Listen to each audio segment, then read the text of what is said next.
우리는 지난 4주간에 걸쳐서 계속해서 야베스의 기도를 묵상하고 있습니다. 언제나 읽어도 좋은 말씀이죠. 다시 야베스의 기도문을 함께 고백하겠습니다. 시작. 여호와께서 제게 복에 복을 주시어 제 영역을 넓혀 주십시오. 하나님의 손이 저와 함께 하셔서 저를 해로운 것으로부터 지켜주시고 고통을 당하지 않도록 해 주십시오. 아멘. 우리는 지난 주일에 세 번째 기도, 주의 손으로 도우소서를 묵상했습니다. 새로운 지경으로 나아가려면, 믿음의 도전을 하려면 하나님의 돕는 손이 꼭 필요합니다. 간혹 세상 사람들이 비난하기를 예수쟁이들은 왜 자기 힘과 지혜로 살려고 하지 않고 절대자에 의존하며 사는 나약해 빠진 마음을 갖느냐라고 비난하기도 합니다.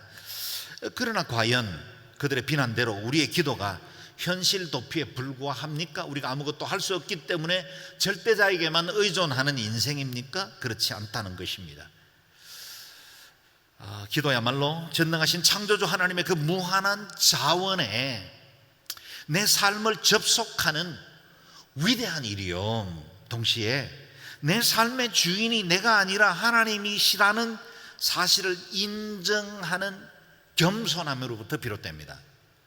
여러분, 기도는 겸손한 자만 가능합니다. 기도는 하나님의 능력을 의뢰하는 사람들에게만 가능합니다. 그래서 약자가 하는 것이 기도가 아니라 가장 강한 자, 하나님 안에서 누릴 수 있는 새로운 신분을 가진 능력 있는 사람들만 할 수 있는 것이 기도이다라는 겁니다. 그래서 기도하는 사람은 약한 자가 아니라 가장 강한 자입니다. 무릎 꿇은 한 사람은 기도하지 않는 민족보다 강한 것입니다. 그렇다면 주의 손이 무엇을 의미합니까? 지난 시간에 네 가지로 정리를 했습니다. 기억을 돌이켜 좀 더 우리가 더 깊은 묵상을 해보죠. 첫째는 주의 손은 보호의 손입니다. 우리가 주의 손을 간절히 구할 이유는 주의 손이 우리를 붙들지 않으면 어느새 악한 자의 손이 우리를 붙들기 때문이다라는 겁니다. 우리가 주님의 은혜에 강건적으로 붙들려 있지 않으면 악한 자가 세상적인 유혹과 시험들로 우리를 장악하려고 시도해 들어오기 때문입니다. 그래서 우리는 반석이시여 산성이시며 의지할 바위가 되시는 주의 능하신 손 아래로 피하여 숨어야 합니다.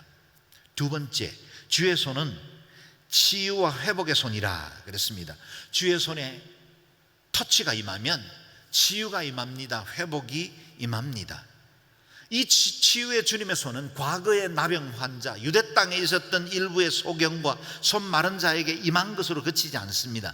그때는 갈릴리와 유대 땅에 우리가 직접 그 현장에서 주님을 만날 때만 일어났던 기적이었습니다. 그러나 지금은 성령 시대입니다.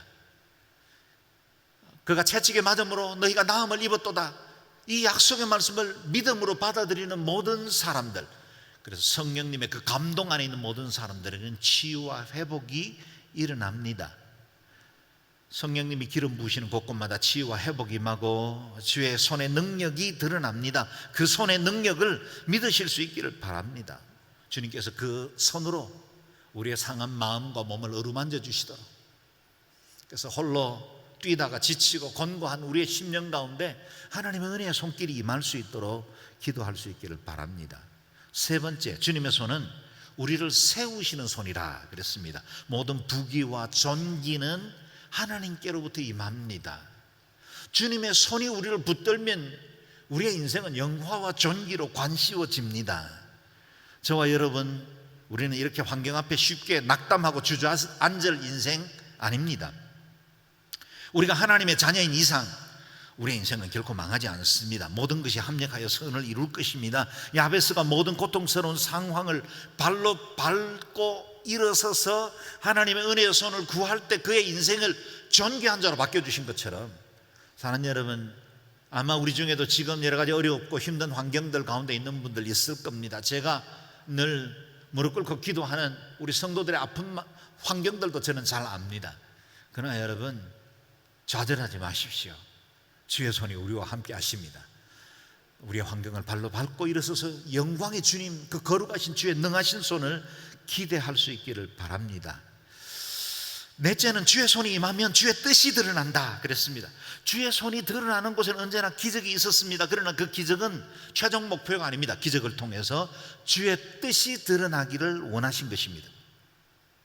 주님은 우리의 삶에 주님의 뜻이 이루어지기를 원합니다.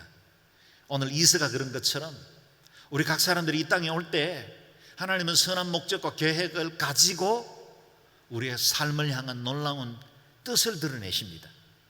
그래서 그 뜻을 이루어가는 것이 우리 인생의 가장 존귀하고 가장 중차대한 우리 인생의 목표와 비전이 되어야 합니다. 그래서 주님은 우리를 주님의 손으로 사용하고 싶어 하십니다. 주님의 손이 우리를 붙들고 계시는 것과 동시에 우리가 주의 손이 되어 이 상하고 고통당하는 백성들 가운데 나아가 주의 치유의 손이 되기를 원한다라는 겁니다. 어느 누군가 외롭거든 지치거든 힘들어하거든 주의 손이 되어 주십시오. 가서 그들을 어루만져 주시고 격려하고 그들을 하나님의 사람으로 다시 일어설 수 있도록 함께 중보하고 도와주십시오. 우리가 주의 손이 되어야 합니다. 여러분의 일평생에 주의 선하시고 전능하신 손이 함께 하시고 승리하는 복된 삶이 되시기를 축원합니다. 아멘. 오늘 우리는 네 번째 기도 제목을 묵상하려고 합니다. 언제나 읽어도 좋죠. 기도하는 마음으로 다시 읽습니다. 시작. 여호와께서 제게 복의 복을 주시어 제 영역을 넓혀 주십시오. 하나님의 손이 저와 함께 하셔서 저를 해로운 것으로부터 지켜주시고 고통을 당하지 않도록 해주십시오. 아멘. 오늘 묵상할 네 번째 기도는 두 개의 제목으로 나누어서 묵상할 수 있습니다. 첫 번째는 저를 해로운 것으로부터 지켜주십시오. 그리고 고통을 당하지 않도록 해주십시오. 개역 개정은 조금 더 우리에게 더 친숙한데요. 나로 환난을 벗어나 내게 근심이 없게 하소서. 두 단계입니다. 환난에서 벗어나야죠. 그리고 이전에 당하던 고통, 내 안에 있는 두려움이나 염려가 나의 근심이 되지 않게 해주십시오. 한 걸음 더 나아간 것입니다. 영어 NIV 번역에서는 Keep me from harm 그렇게 번역했습니다. harm, 해로운 것으로부터 나를 지켜주십시오. 우리말 성격도 그렇게 번역했죠. 그런데 킹 제임스는 이 단어를 Keep me from evil 그랬어요. 악으로부터 건져주십시오. 의미적으로 더 큰 통찰을 주는 것 같습니다. 단순히 환난 없는 편안한 인생이 아니라 저의 삶을 악으로부터 지켜주십시오 라는 고백이라는 겁니다. 악한 자, 악한 것으로부터, 악한 환경으로부터 제 마음도 지켜주시고 제 믿음도 지켜주시고 저를 은혜의 길로 인도해 주십시오 라는 기도지요. 야베스에게는 이보다 더 절박한 기도가 없었을 것입니다. 그는 이미 고통 중에 태어나서 그 이름조차 고통이었습니다. 환난을 친구처럼 살아야만 할 인생이었습니다.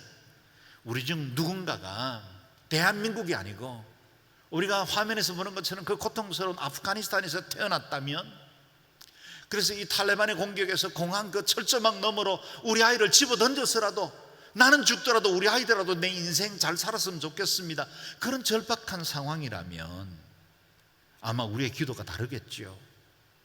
제가 그저께 우리 순장님들을 통해서 보내준 영상처럼 시시각각으로 죽음이 자신에게 몰려오고 있는 그때 우리를 위해서 기도해 주십시오, 우리는 하나님 붙들겠습니다 라고 고백했던 그 아프가니스탄 성도의 그 고백은 얼마나 절박한 것일까요? 저와 여러분 너무나 은혜롭고 감사하게도 38 이남에 태어났기 때문에 지금 이렇게 편안하게 예배하고 있고 우리에게 주신 많은 은혜의 분복을 누리고 있지만, 의도하지 않게 북쪽에 태어났다면 우리에게는 전혀 다른 인생이 열렸을 겁니다. 여러분, 이렇게 우리의 배경이 다를 수 있습니다. 지금 살아가는 사람들, 여러 환경 중에도 어떤 사람은 좀 더 나은 환경에서 출발한 분들도 있겠고, 어떤 사람은 정말 힘겹고 어려운 환경에서 스스로 개척하고 도전해서 이겨나가야 할 그런 상황 중에 있는 분들도 없지 않을 겁니다. 그러나 어떤 환경이든지 우리 속에 야베스를 통해서 배우는 것은, 야베스는 환경보다는 자신의 고통보다는 전능하신 하나님의 손을 바라보기로 결정했다라는 겁니다. 야베스는 어느 날 몸을 획 돌이켜서 정색을 하고 자신을 운명처럼 그림자처럼 따르던 이 고통과 환난에 대해서 단호하게 선언했습니다. 나는 다시는 너희와 함께하지 않겠다. 내 인생에 너희의 분복은 없다. 나는 하나님의 자녀가 되었고 나는 하나님의 그 약속을 믿는 자다라고 선언하게 된 것입니다. 마치 제가 20년이나 나를 지긋하게 따라다니던 질병에 대해서 단절을 선언한 이후에 치유의 기적을 경험한 것처럼, 사는 여러분, 우리 안에도 여러 가지 환난이라고 말할 수 있을 만한 고통과 어려움들이 있을 겁니다. 그것에 짓눌리지 마십시오. 포로가 되지 마십시오. 단호하게 말하십시오. 단절하십시오. 선언하십시오. 그래서 이 마지막 네 번째 기도는 기도문이긴 하지만 동시에 결단에 찬 선언과 같은 것입니다. 1919년 기미 독립선언문이 선언될 때 아직도 독립은 이루어지지 않았습니다. 오히려 나라는 점점 더 어려운 것 같았습니다. 그러나 대한민국 만세를 외치는 겁니다. 이 민족은 민족 자결로 우리에게 주신 이 권세와 고유의 권리를 행사하겠다고 말하는 겁니다. 아직 눈앞에 펼쳐진 건 없습니다. 일제의 강압은 계속해서 좀 더 심해지고 있습니다. 그러나 이 선언이 어느 날 진정한 독립으로 나아가지 않습니까? 여러분, 우리 눈앞에 어떤 일들이 당장에 일어나지 않더라도 인내의 시간이 필요할지라도 믿음으로 선언하십시오. 여러분 안에 이런 결단들이 있기를 바랍니다. 여러분 주변을 둘러보십시오. 곁에 두고 싶지 않는 오랜 동행이 있지는 않습니까? 10년, 20년 오래 묵은 나쁜 습관들 있지 않습니까? 이 습관의 방에 마귀가 아예 따리를 털고 들어앉아 자기 인생인 것처럼 우리를 지배하려고 들려고 하고 있지는 않습니까? 혹시 여러분의 인생과 여러분의 믿음이 유린당하고 있지는 않습니까? 어떤 분들은 가족력이라 말하는 물려받은 질병이나 악습 때문에 고통을 받는 분들도 없지 않을 겁니다. 잘못된 만남에 뿌리를 둔 여러 가지 문제 때문에 여전히 힘들어하고 있는 분들도 있을 겁니다. 이미 굳어버려서 운명처럼 나를 따르는 이 어둠의 그림자, 그것에 대해서 사는 여러분, 저와 여러분은 하나님의 자녀입니다. 하나님 우리와 함께 하십니다. 그래서 그와 같은 것들에 대해서 단호하게 선언해도 괜찮습니다. 나를 따라 고백해 보십시오. 저를 해로운 것으로부터 지켜주시고 고통을 당하지 않도록 해주십시오. 이것이 여러분의 기도가 되고 여러분의 믿음의 선언이 될 수 있기를 바랍니다. 이 단순해 보이는 보호의 기도는 야베스의 기도로부터 쭉 구약시대를 관통해서 예수님의 주기도에 이르러서 완성됩니다. 주님께서 우리에게 기도를 가르쳐 주셨죠. 우리를 시험에 들게 하지 마옵시고 다만 악에서 구하소서. 우리의 영혼을 보존시켜 주시는 이중의 안전장치라 그렇게 말할 수 있겠습니다. 시험에 들게 하지 마소서. 그러나 혹 우리가 연약해서 내 환경에 눌려 실패했거든 악에서 건져 주소서. 마치 암벽 등반을 하는 등반가가 실수로 손을 놓쳐버렸는데 그때 안전 로프가 몸을 탁 잡아주는 것과 같습니다. 이중의 안전장치입니다. 그래서 아침 기도는 예방 기도입니다. 우리를 시험에 들게 하지 마옵소서. 저녁 기도는 치유와 회복의 기도입니다. 만약 악에서 빠졌거든 우리를 건져 주옵소서. 혹 실패하고 넘어졌거든 빠진 악으로부터 구해 주시기를 원하는 기도가 되는 것입니다. 이 두 기도는 우리 영혼과 삶을 보호하는 이중의 안전장치입니다. 저를 해로운 것으로부터 지켜주십시오. 이 기도는 예방기도라 그렇게 말할 수 있겠습니다. 주기도에 시험에 들지 말게 하옵소서라는 기도와 같은 맥락입니다. 우리가 큰 질병에 걸리지 않게 하기 위해서 예방주사를 맞는 것과 같습니다. 그래서 오늘 우리 시대의 용어로 바꾸면 백신 기도라 그렇게 말할 수 있겠습니다. 요즘 코로나 델타 변이로 연일 감염자 숫자가 늘어나고 있습니다. 유일한 방법이 감염에 대해서 우리가 철저히 자신을 지키는 것이고 백신을 맞는 일이라 하지 않습니까? 내가 먼저 백신을 맞으면 설사 코로나 바이러스가 내 몸을 공격해도 이겨낼 수 있는 힘이 생기는 겁니다. 최근에는 예방의학이 주목을 받고 있습니다. 병든 후에 뛰어난 의술과 좋은 장비로 치료받는 것도 중요하지만 병이 들지 않도록 미리 예방하는 것은 더 중요하죠. 운전 이후에 사고가 나서 처리를 잘하는 것도 중요하지만 사고 나지 않도록 방어 운전하는 것은 더 중요하죠. 우리의 영적 순례길에도 수많은 유혹과 장애들이 기다리고 있습니다. 철로 역정에서 크리스천들이 장망성을 떠나 천성을 향해 가는 길에 얼마나 다양한 유혹과 시험, 환난들이 있었습니까? 그것들은 통과하지 않으면 안 될 만한 상황에 놓이게 됩니다. 그런데 그 모든 것들을 이겨냈을 때 하나님께서 예비하신 영원한 도성으로 이르게 되는 걸 보게 되죠. 사는 여러분, 우리도 장차 망할 도성, 이 장망성을 떠나 천성을 향해서 나아가는 영적 순례자들입니다. 우리가 가는 길에 시험 만날 겁니다. 위협이 있을 겁니다. 때로 시련과 고난도 만나기도 합니다. 그래서 우리는 예방의 기도로 우리의 믿음을 보호하고 우리 앞서 행하시는 그 주님께 우리의 모든 삶의 환경을 내어 맡기는 것이 중요합니다. 예방주사의 중요성은 아무리 강조해도 지나치지 않죠. 마찬가지로 영적 생활에도 우리의 예방기도가 너무나 중요합니다. 그리스도인이에요. 신앙생활 잘 해나가는 것 같습니다. 그런데 어느 날 너무나 엉뚱하게 유혹에 넘어져서 큰 아픔과 가족들에게 큰 상처를 주고 자신의 인생에도 믿음의 진보를 이루지 못한 채로 후퇴하는 그런 경우들을 왕왕 보게 됩니다. 믿음 생활에도 예방이 중요합니다. 그러므로 하루 일과를 시작하기 전에 예방 기도로 나아가야 합니다.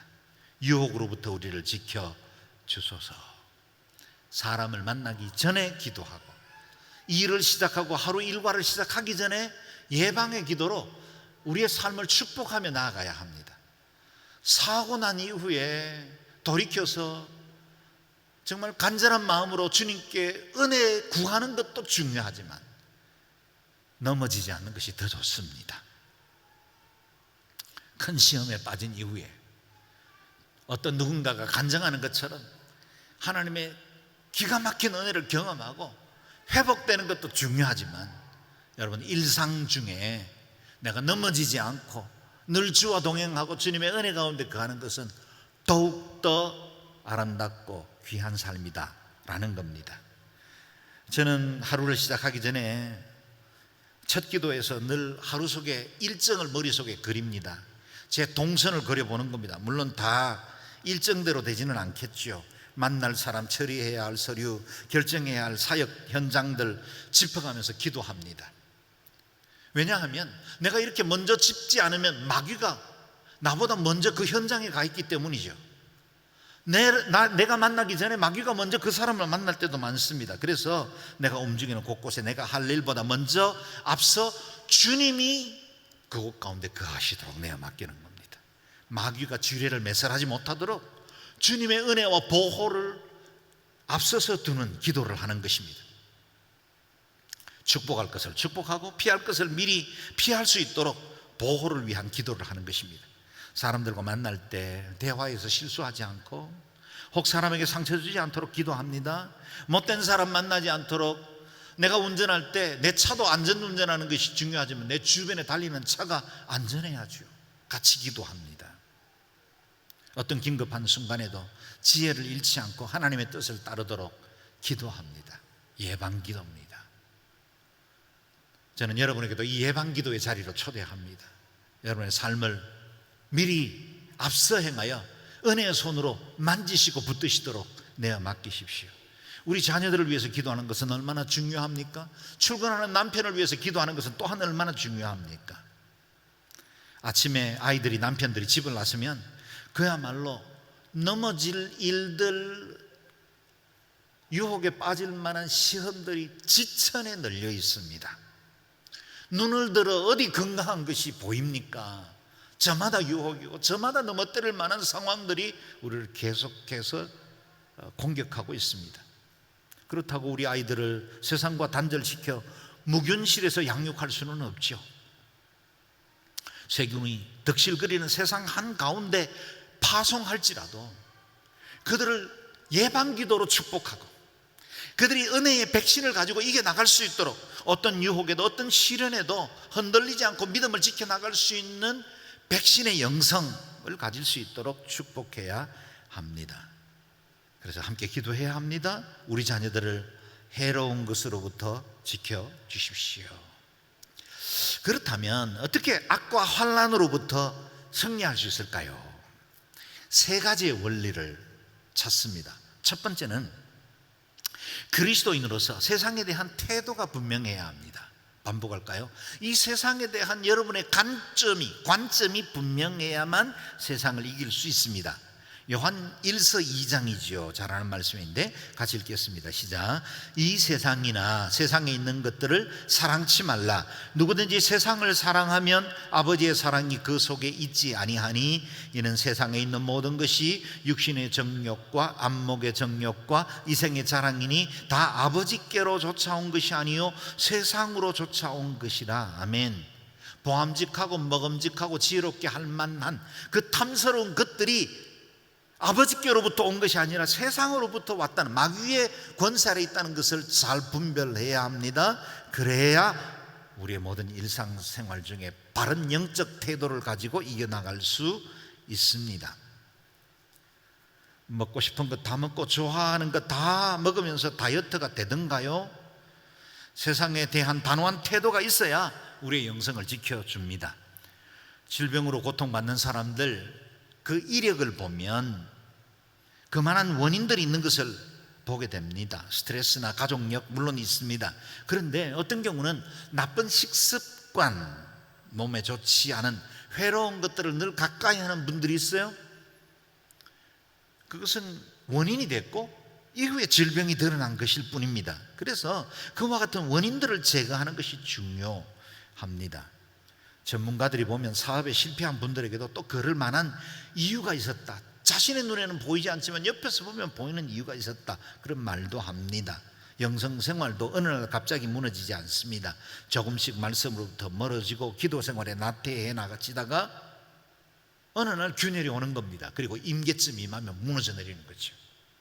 예배 생활에 우리가 늘 철저하고 늘 깨어있어야 하는 이유가 있다면, 우리가 깨어있지 않으면 어느새 우리의 믿음의 뿌리가 처음부터 설설 죽어가기 시작하는 때가 많다는 겁니다. 그 때문에 자신을 돌아보아 늘 위험한 요소들을 제거하는 것이 중요합니다. 어떻게 영적 생활에서 승리할 수 있을까요? 마귀는 대적하고 죄는 피해야 합니다. 다시 한번 반복할까요? 마귀는 피해야 합니다. 피할 것이 아니라 대적해야 합니다. 마귀는 피하면 우리를 아주 가소롭게 여깁니다. 하나님의 전신갑주에는 등에는 아무런 보호 장비가 되어 있지 않습니다. 등 보이면 안 됩니다. 뒤돌아서면 안 됩니다. 도망가면 안 됩니다. 마귀는 대적해야 합니다. 마귀는 대적하면 우리를 피하게 되어 있습니다. 그러나 죄에 대해서는 피해야 합니다. 한번 겨루어 보자. 내 정도의 영성이면 내가 죄를 이길 수 있지, 그렇게 섣불리 도전하면 안 됩니다. 죄는 멀리해야 합니다. 사자의 아가리에 머리를 집어넣고 물리지 않기를 위해서 기도하는 것은 어리석은 것입니다. 유혹받을 만한 상황에서 벗어나는 것이 지혜입니다. 전술교범인 손자병법에 36가지 주요 병법이 나옵니다. 그 중에서도 전쟁에 패할 위기가 있을 때 취하는 가장 효과적인 전략은 주위상 36개입니다.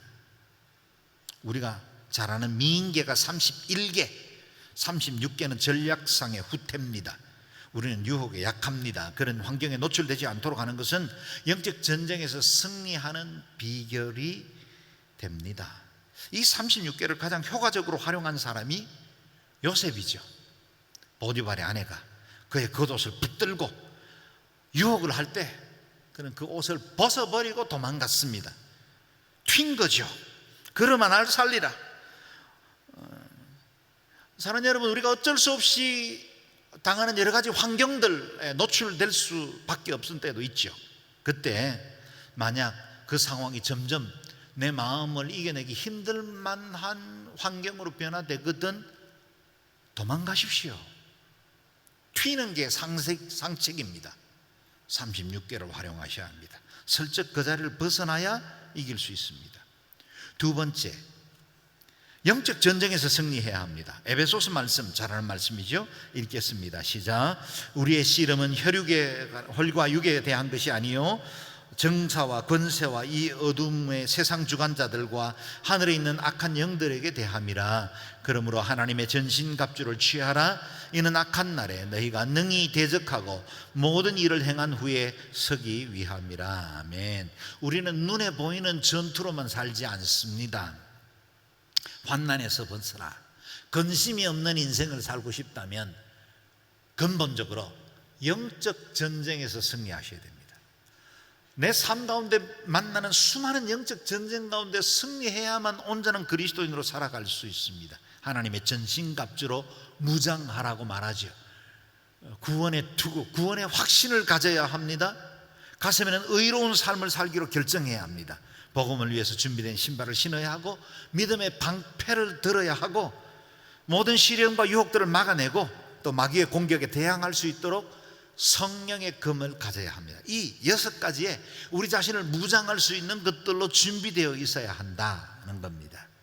만약 저와 여러분이 지금까지도 복받은 사람이라면 더욱더 경성하여 이 4번째 기도에 힘을 쏟아야 합니다. 지경이 넓어서 더 많은 사람들에게 영향을 끼치고 더 많은 사람들에게 덕을 끼치고 있다면 더욱더 이 4번째 예방기도에 힘을 쏟아야 합니다. 마귀는 항상 성공한 뒤에, 모든 것이 형통한 뒤에 우리의 약점이 있다는 걸 잘 압니다. 다윗이 넘어진 때는 베들레헴의 이름 없는 목동으로 살 때가 아닙니다. 광야에서 자신을 죽이려고 하는 사울을 피해 도망다니던 외로운 인생일 때, 그때 실패한 게 아닙니다. 다윗은 왕이 되었고 가는 곳곳마다 전쟁에 승리를 했고 수많은 사람들에게 좋은 영향력을 끼치고 있었던 그때에, 그래서 자신이 직접 전쟁에 나가지 않아도 부하들만 보내도 전쟁을 이길 수 있을 만큼 국력이 강해졌을 때, 수많은 나라들이 조공을 바칠 그때에 낮잠을 근하하게 자고 난 이후에 시험에 넘어지는 겁니다. 스코틀랜드의 역사가인 토마스 카일라일의 경고에 귀를 기울여야 합니다. 역경을 견뎌내는 사람이 100명이라면 번영을 견뎌낼 수 있는 사람은 한 사람에 불과하다. 오늘 우리 시대에 주목하고 귀 기울여야 드려야 할 경고가 아닐까요? 너무 편하지 않나요? 이전처럼 절대적 가난으로 고통받는 사람들은 많지 않죠? 우리 많은 것들을 갖췄습니다. 신앙생활이 편안합니다. 아프간 같은 사태는 우리에게 일어나지 않을 거라고 우리는 생각하고 있습니다. 그래서 우리가 나태하기 쉽지요. 갖추었죠. 편안했기 때문에 우리를 넘어뜨리는 마귀의 공격에 넘어질 수 있는 우리의 아킬레스건이 있다는 것을 기억해야 합니다. 예방기도를 적극적으로 행사해야 합니다. 해로운 것과 악으로부터 지켜주소서. 세 번째, 삶에서 바른 결정을 하는 것이 중요합니다. 갈라디아서 5장은 우리에게 2개의 주인이 있다고 말하죠. 육체의 소욕과 성령의 소욕이 우리 속에서 함께 우리 삶을 사로잡아 가려고 하고 있다는 겁니다. 둘이 서로 원하는 것을 하지 못하게 하려고 합니다. 우리는 매일매일 이 같은 선택 앞에 섭니다. 말씀을 따라 사는 것 확실히 더 힘듭니다. 가파른 고갯길입니다. 좁은 문입니다. 좁은 길입니다. 우리가 육체의 소욕을 따르면 쉽습니다. 편안합니다. 때깔납니다. 사람들 좋아할 수 있습니다. 우리는 2개의 선택 앞에 섭니다. 그런데 사도 바울은 우리가 성령의 소욕을 따라 살아야 한다고 말하고 있습니다. 그 길이 생명의 길이기 때문입니다. 그곳에 참된 복받는 길이 있기 때문이다 라는 겁니다. 우리가 잘 아는 시편 1편은 복 있는 자에 대해서 말씀하고 있습니다. 이 시편 1편을 보면 환난에서 벗어나 복된 삶을 살아가는 2가지 원리가 잘 나타나 있는데요, 1절에서 3절까지 읽겠습니다. 시작. 복이 있는 사람은 악한 사람의 꾀를 따라가지 않고 죄인의 길에 서지 않으며 남을 업신여기는 사람들과 자리를 함께 하지 않고 오직 여호와의 율법을 즐거워하고 그 율법을 밤낮으로 깊이 생각하는 자로다. 그는 시냇가에 심은 나무가 계절에 따라 열매를 맺고 그 잎이 시들지 않는 것처럼 하는 일마다 모두 잘 되리라. 아멘. 두 가지 원리가 나오죠. 첫 번째는 피하라 그랬습니다. 따라가지 않고 함께하지 않고 또 업신여기지 않고 하지 않는 겁니다. 피할 것을 잘 피하는 게 복 받는 비결이에요. 사고만 잘 피해도 운전 잘할 수 있습니다. 동시에 따르기로 결정해야 하는 것이 있습니다. 바로 은혜입니다. 오늘 본문에는 율법을 주야로 묵상한다 그랬습니다. 하나님 말씀대로 살고 하나님의 뜻대로 살기로 결정하는 겁니다. 복 받고 싶지요? 저도 복 받고 살고 싶습니다. 그리고 지금까지도 많은 복을 받았습니다. 앞으로도 주의 나라 위하여 더 큰 복 받고 싶습니다. 더 아름다운 일들 감당하고 싶습니다. 복 받기를 원한다면 피할 것을 잘 피하고 취할 것을 잘 취해야 합니다. 마지막 네 번째로 시험을 만나더라도 두려워하지 말라는 겁니다. 하나님은 이 모든 환난에서 우리를 지켜주실 수 있는 분이며 우리를 복된 길로 이끄시는 분입니다. 시험을 만나더라도 두려워하지 마십시오. 고린도전서 10장 13절 말씀, 잘하는 말씀이죠. 읽겠습니다. 시작. 사람이 감당할 시험 밖에는 너희에게 당한 것이 없나니 오직 하나님은 미쁘사 너희가 감당치 못할 시험 당함을 허락하지 아니시고 시험 당할 즈음에 또한 피할 길을 내사 너희로 능히 감당하게 하시느니라. 아멘. 사람이 감당할 시험 밖에는 너희에게 당한 것이 없다 선언하십니다. 시험 당하십니까? 그것이 유혹이든 시련이든 temptation or trial, 그것이 무엇이든지 간에 우리는 이 시험을 이길 수 있습니다. 그래서 시험 당하고 있다면 이렇게 생각하면 틀림없습니다. 저를 따라 고백하십시오. 내가 감당할 수 있는 것이다. 좀 더 크게요. 내가 감당할 수 있는 것이다. 아멘. 여러분 감당할 수 있습니다. 그것이 유혹이라면 이길 수 있습니다. 그것이 환난이라면 극복할 수 있습니다. 우리에게는 승리가 보장되어 있습니다. 전능하신 하나님이 우리의 편입니다. 불 가운데 지날 때라도 물 가운데 지날 때라도 우리를 보호하시고 함께 하신다고 약속하셨습니다. 부활의 주님께서 세상 끝날까지 너희와 항상 함께 있으리라고 약속해 주셨습니다.